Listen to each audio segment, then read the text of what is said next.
जरा सी आहट होती है। दोस्तों, आज मैं जो आप लोगों को कहानी सुनाने जा रही हूँ, यह एक सच्ची घटना पर आधारित है, एक रियल स्टोरी है। अगर यह हॉरर रियल स्टोरी आप लोगों को पसंद आए तो प्लीज कमेंट में बताइएगा और शेयर करना मत भूलिएगा। तो शुरू करते हैं आगे की कहानी। छोटे से गांव में एक युवक रहता था जिसका नाम विजय था। विजय बचपन से ही भूतों और पिशाचों की कहानी सुनने का शौकीन रहा है। उसे रातों के समय आकाश में चमकते हुए तारों के बीच बड़ी बड़ी कहानियां सुनने का शौक रहता था।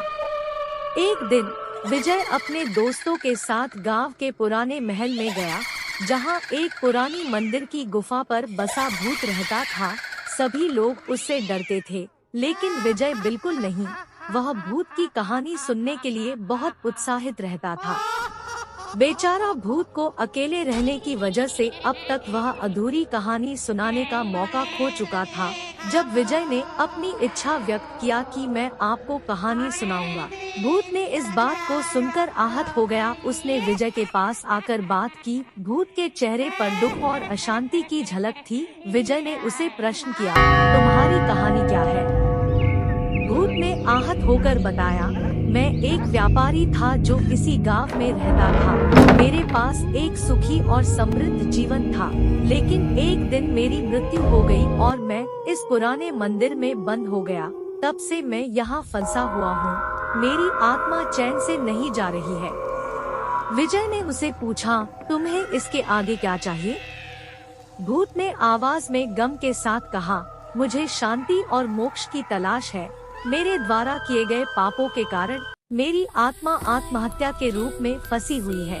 मुझे किसी प्रकार से उन पापों का प्रयास करना होगा जो मुझे जीवित लौटा सके और मुझे शांति प्रदान कर सके। विजय की रूह में एक ज्योति जली और उसने वादा किया, मैं तुम्हारी मदद करूंगा। मैं तुम्हारे साथ एक यात्रा करके तुम्हारी इस मुक्ति के लिए संघर्ष करूंगा। भूत की आंखों में आशा की किरण दिखाई दिया। वह संतुष्ट हुआ। यह एक नई शुरुआत थी, एक भूत और एक युवा योद्धा की यात्रा जो पापों को हराने के लिए अपनी शक्तियों का उपयोग करेगा।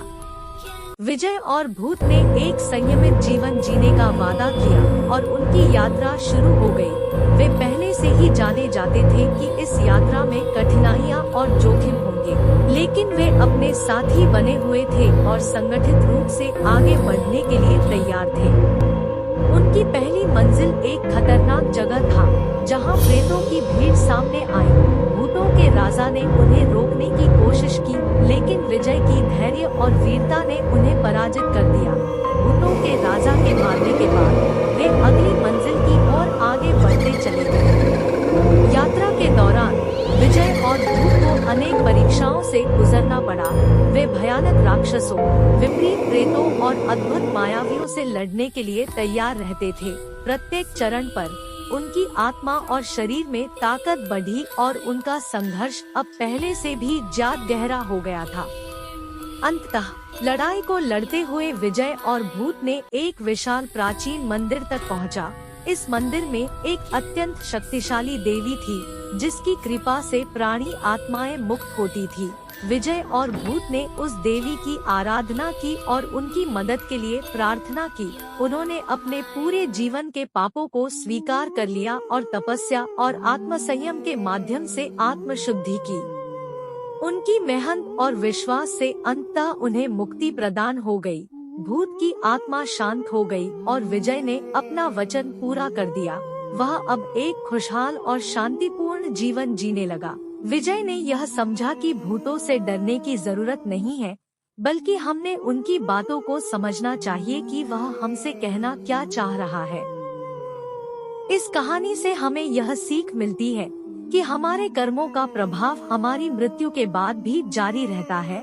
हमें सत्य, न्याय और धर्म का पालन करना चाहिए ताकि हमारी आत्मा शांति प्राप्त कर सके। यह हमें याद दिलाती है कि भूतों या पिशाचों की कहानियां हमें सिर्फ मनोरंजन के लिए नहीं होती है, बल्कि हमारी आत्मा को संदेश देती है। तो दोस्तों, आप लोगों को यह कहानी कैसा लगा? अगर अच्छा लगा तो लाइक कीजिएगा, शेयर कीजिएगा और कमेंट में ज़रूर बताइएगा कैसा लगा, और सब्सक्राइब करना मत भूलिएगा। तो फिर मिलेंगे नई कहानी के साथ, तब तक के लिए बाय, टेक केयर।